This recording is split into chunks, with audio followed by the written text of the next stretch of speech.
ऐसी दुनिया में जहां समस्याएं जटिल और परस्पर जुड़ी हुई हैं, वहां सहयोग सिर्फ एक विकल्प नहीं पर जरूरत है। जब सभी हितधारक साथ मिलकर काम करते हैं, तब समस्याओं का समाधान निकालना आसान हो जाता है। आपसी सहयोग से कार्य करने में अलग अलग कौशल, विचार और संसाधन सम्मिलित होते हैं, जिससे समस्या का समाधान अधिक तेज, प्रभावी और टिकाऊ होता है। कभी कभी समस्याएं बिल्कुल अलग दिखती हैं, जिससे लगता है कि ये दूसरों से जुड़ी हुई नहीं है, परंतु यहाँ एक उदाहरण से देखते हैं कि वे कैसे जुड़ी हुई हैं। गरीबी के कारण कुछ लोगों को बुनियादी शिक्षा प्राप्त नहीं हो पाती, जिससे उनकी आय और रोजगार के अवसरों पर प्रतिकूल प्रभाव पड़ता है। समुचित आय एवं उचित रोजगार न होने का बुरा असर उनके स्वास्थ्य एवं रहन सहन पर पड़ता है। गरीबी के कारण लोग अक्सर सामाजिक तंत्र या अन्य सहायता प्रणालियों तक नहीं पहुंच पाते। इस कारण इन्हें वो जानकारी और अवसर नहीं मिल पाते जिससे ये अपनी शिक्षा और स्वास्थ्य में सुधार कर पाएं। साथ ही जब आप असमानता और भेदभाव जैसे सामाजिक कुरीतियों को शामिल करते हैं, तो स्थिति और खराब हो जाती है। इस समस्या की कई आंतरिक परतें हैं जिन्हें पहचानना महत्वपूर्ण है।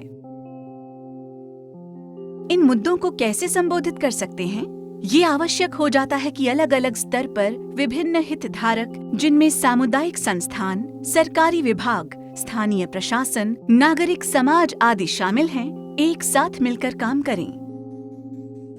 इस तरह के सहयोग को सक्षम करने के लिए लोगों को एक साझा मंच पर साथ लाना महत्वपूर्ण है, जिससे वे साझी चुनौतियों की पहचान करें, संभावित समाधानों पर चर्चा करें और साझा लक्ष्य हासिल कर सकें। चुनौतियों का दायरा विशिष्ट हो सकता है, जैसे प्राथमिक आरोग्य सेवा न मिल पाना और शिक्षा के बीच में ही स्कूल छोड़ देना, या फिर ये दायरा व्यापक हो सकता है, जैसे कृषि उपज में गिरावट आना और जलवायु परिवर्तन होना। जिस मुद्दे को सुलझाना है, उसके आधार पर संयोजन अलग अलग हो सकता है। उनमें से प्रत्येक अपने सामर्थ्य के आधार पर समाधान में योगदान देते हैं, जैसे स्थानीय ज्ञान के द्वारा डेटा को समझाना, सूचना प्रौद्योगिकी का निर्माण और क्षमतावर्धन से लेकर आपसी मेलजोल बनाना और मुद्दा आधारित वकालत करना आदि शामिल हैं। ये बड़े पैमाने पर टीम वर्क को आगे बढ़ाने के बारे में है, जहां कई लोगों के संयुक्त प्रयास से एक व्यक्ति या एक समूह द्वारा अकेले किए जाने वाले काम से कहीं अधिक परिणाम हासिल किया जा सकता है। मल्टी एक्टर प्लेटफॉर्म या MAP यही है। MAP जुड़ाव के विभिन्न स्तरों पर विकसित हो सकते हैं, जमीनी स्तर से लेकर गांवों के संघ के रूप में, या ब्लॉक, जिला या राष्ट्रीय स्तर पर व्यापक लोगों तक, और कभी कभी उससे भी आगे। अक्सर MAP स्पष्ट रूप से परिभाषित चुनौतियों या समस्याओं को संबोधित करने के लिए बनाया जाता है। हालांकि समय के साथ सहभागिता का दायरा बदल सकता है, जिससे कि अन्य अंतर संबंधित समस्याओं को शामिल किया जा सके या प्रमुख कार्य क्षेत्रों को प्राथमिकता दी जा सके। ये ध्यान रखना महत्वपूर्ण है कि किसी एक मीटिंग या इवेंट को मल्टी एक्टर प्लेटफॉर्म नहीं कहा जा सकता, बल्कि मल्टी एक्टर प्लेटफॉर्म आमतौर पर उन समस्याओं को संबोधित करने के लिए होते हैं जिनके लिए लंबे समय तक निरंतर कार्रवाई की जरूरत होती है। MAP को अलग अलग नामों से जाना जाता है, जैसे multi stakeholder platform, multi stakeholder forum. नाम भले ही अलग अलग हों, लेकिन सार एक ही होता है। हमारे आसपास सक्रिय MAP के कई उदाहरण हैं, जिन्होंने ग्रामीण बुनियादी ढांचे की आधारभूत संरचना, संसाधन संचालन और ग्रामीण आजीविका जैसी चुनौतियों को सार्थक रूप से संबोधित किया है।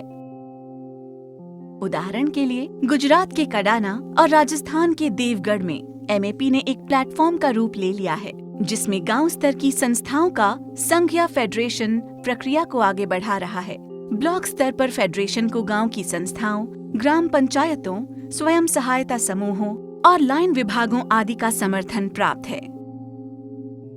गुजरात के कडाना में संवाद कार्यक्रम के माध्यम से फेडरेशन ने ग्राम पंचायतों और ब्लॉक स्तर के सरकारी अधिकारियों के साथ पेयजल सुविधाओं, स्कूलों, सड़कों आदि जैसी अपर्याप्त ग्रामीण बुनियादी सुविधाओं का मुद्दा उठाया जबकि ये सभी सुविधाएं कागजों पर मौजूद थीं, लेकिन वास्तव में वे या तो निष्क्रिय थीं या अनुपस्थित थीं। सिविल सोसाइटी की मदद से फेडरेशन ने इस मुद्दे को उठाया और समुदायों और स्थानीय सरकारी संस्थाओं के साथ संपर्क किया। आज ब्लॉक में समुदाय के पास कई गांवों में बेहतर पेयजल सुविधाएं, स्कूल और सड़कें हैं।